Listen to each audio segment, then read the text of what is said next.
8 tempatnya. Sampah malam-malam tuh Pas CCTV-nya kan pasti nggak pernah. nggak pernah, soalnya kan ada bak sendiri kan itu.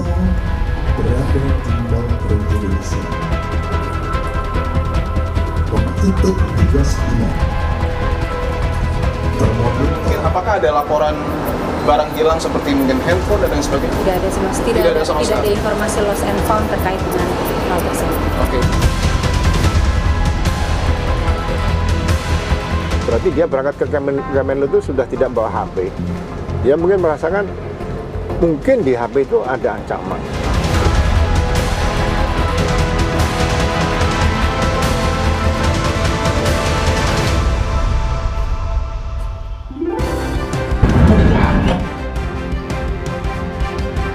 Masih sampai Indonesia Malam, Saudara, meski Polda Metro Jaya telah menyatakan tidak ditemukan adanya tindak pidana dalam kasus kematian diplomat Arya Daru Pangayunan, namun kasus ini masih menyisakan banyak pertanyaan.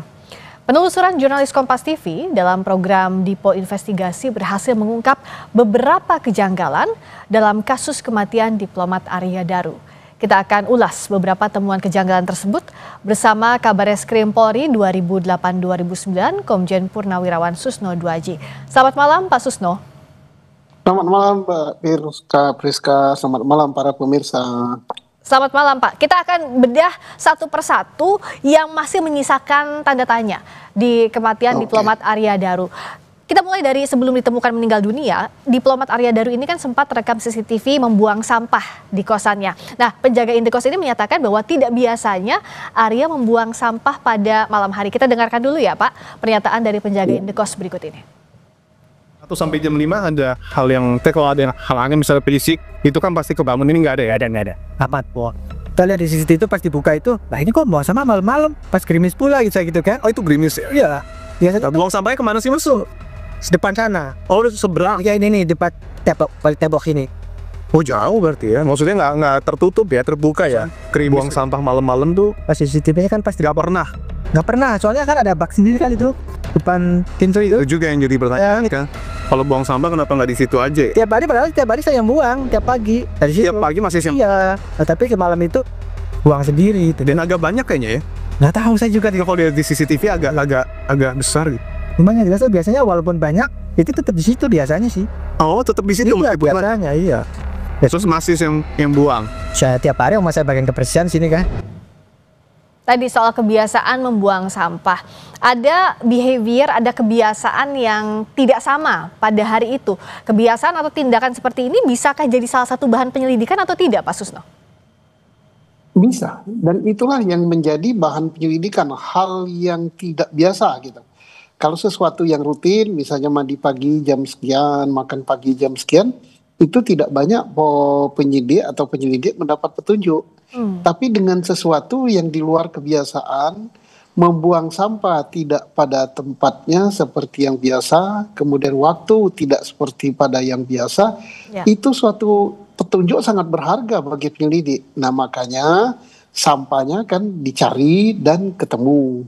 Dari sampah itulah didapatkan beberapa petunjuk. Nah yang kita tidak diberi penjelasan secara resmi oleh aparat penyelidik apa di dalam itu, tapi terungkap sedikit kepada masyarakat kan, oh isinya barang begini, tapi itu kan masih debatable karena Polri tidak menjelaskan secara rinci apa barang itu digunakan untuk apa dan dampaknya pada apakah itu menyebabkan dia bunuh diri. Itu ada katanya kan Polri bukan bunuh diri ya, dia meninggal tidak melibatkan orang lain, itu apa ada kaitannya dengan sampah itu apa tidak dijelaskan.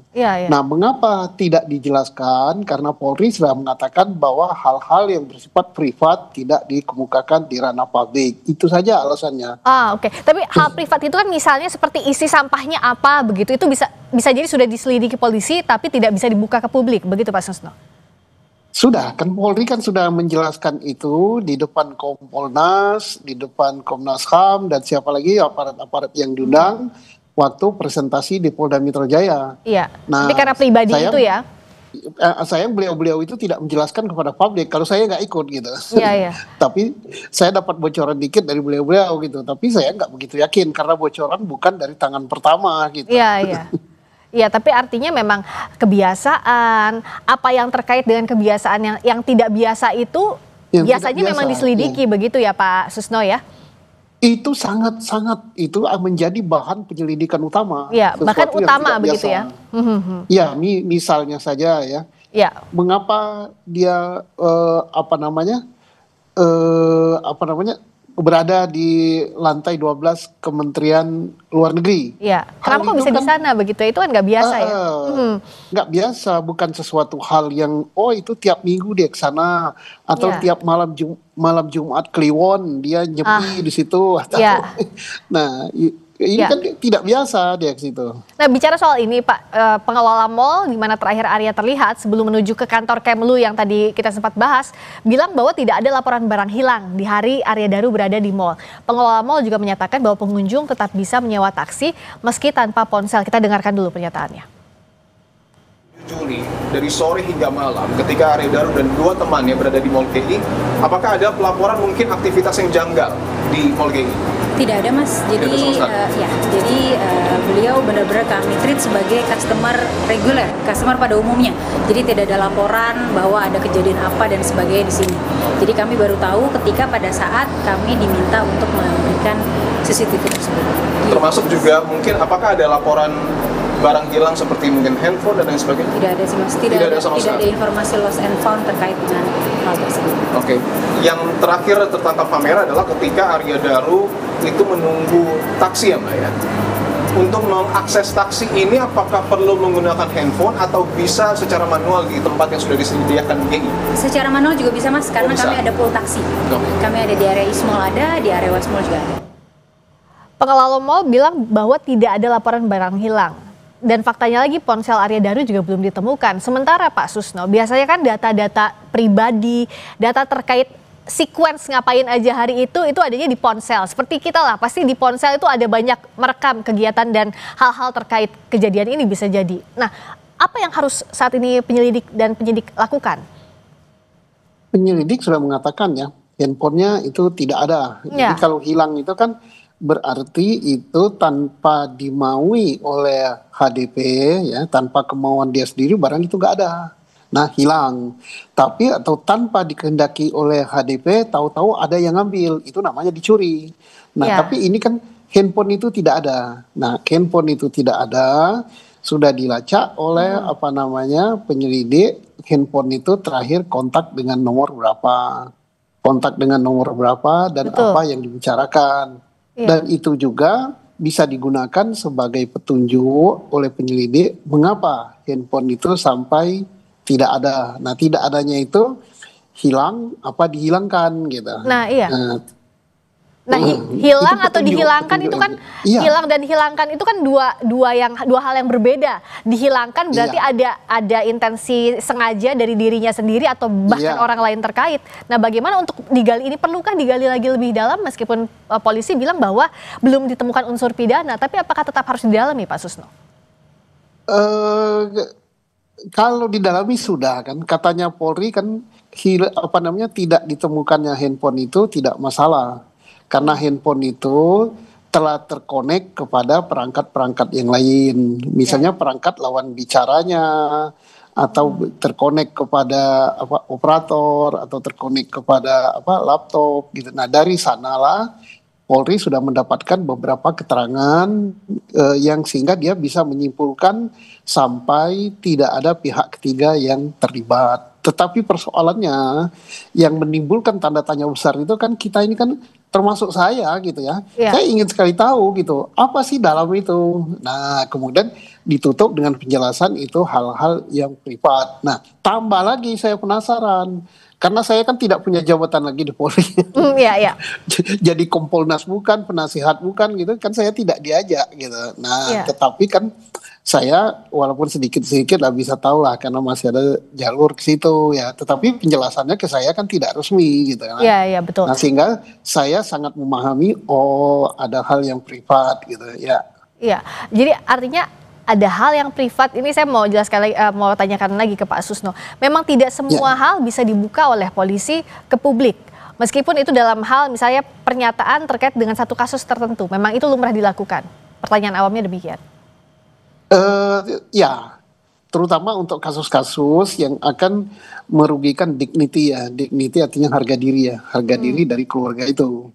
Terkecuali ya kalau memang keluarganya bilang, ya udah silakan dengan gamblak buka aja ke publik gitu, kan lain ya.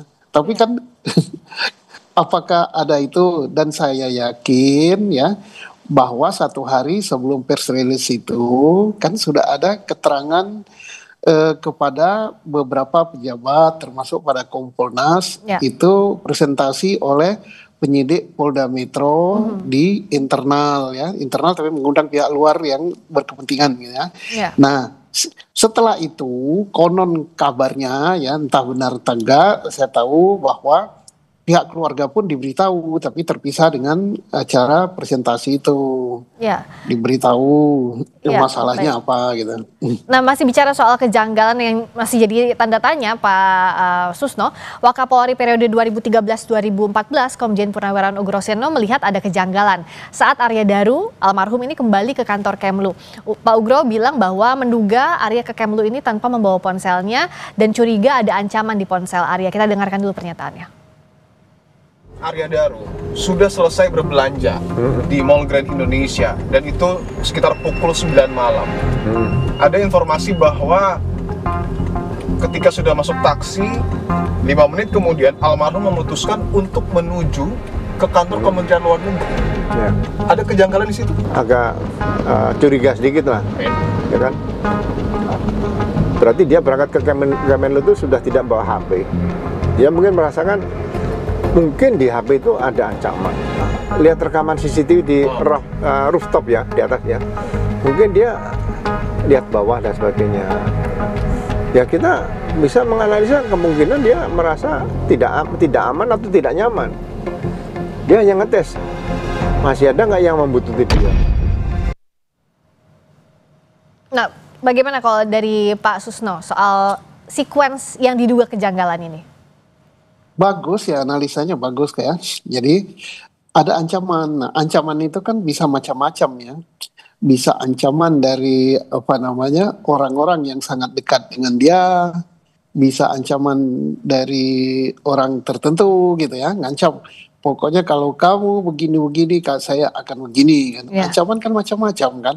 Akan dibuka rahasia itu ancaman, atau akan dibukakan sesuatu yang terkait dengan masalah-masalah pribadinya, itu ancaman juga. Karena ancaman itu tidak harus selalu menyakiti tubuh, tidak harus selalu itu berkaitan dengan jiwa kan. Bahkan ancaman terhadap membuka rahasia pribadi itu jauh lebih menyakitkan daripada ancaman akan dibunuh gitu ya.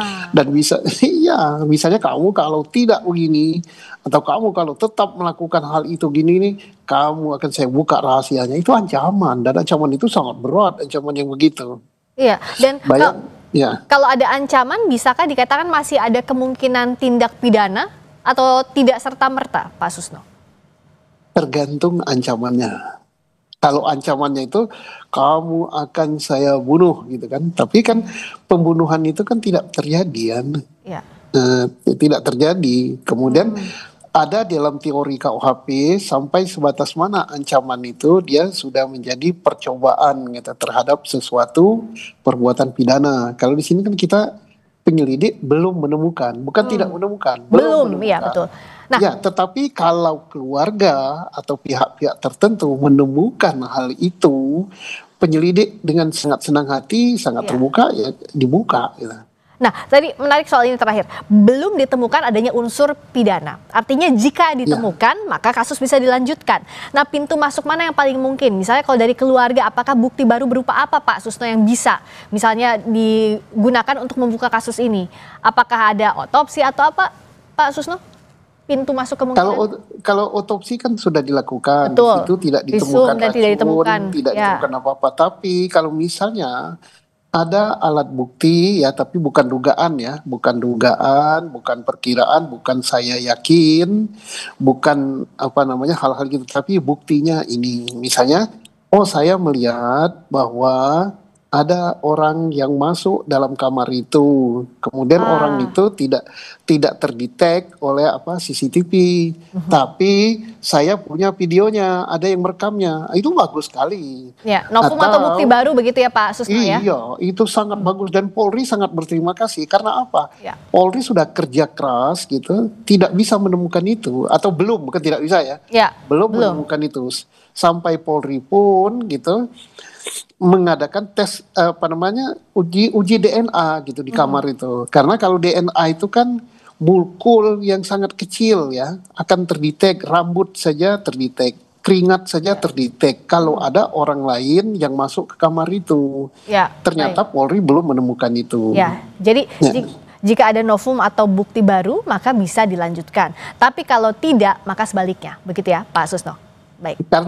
Kalau tidak ada ya mau mengungkap apanya gitu. Karena apa? Ibaratnya ini sudah mentok gitu. Sudah mentok kok nggak ketemu. Makanya dalam bahasa yang disampaikan bukan bunuh diri, bukan dibunuh, bukan kecelakaan, tapi Polri belum menemukan tindak pidana dan belum menemukan pihak lain yang terlibat terkait dengan meninggalnya si Aryo Danu ini. Ya, baik. Jadi itu yang digarisbawahi, Polri belum menemukan tindak pidana dan belum menemukan pihak lain yang terkait dengan kematian Arya Daru. Terima kasih Pak Susno, Komjen Purnawirawan Susno 2J, Kabareskrim Polri 2008-2009. Selamat malam.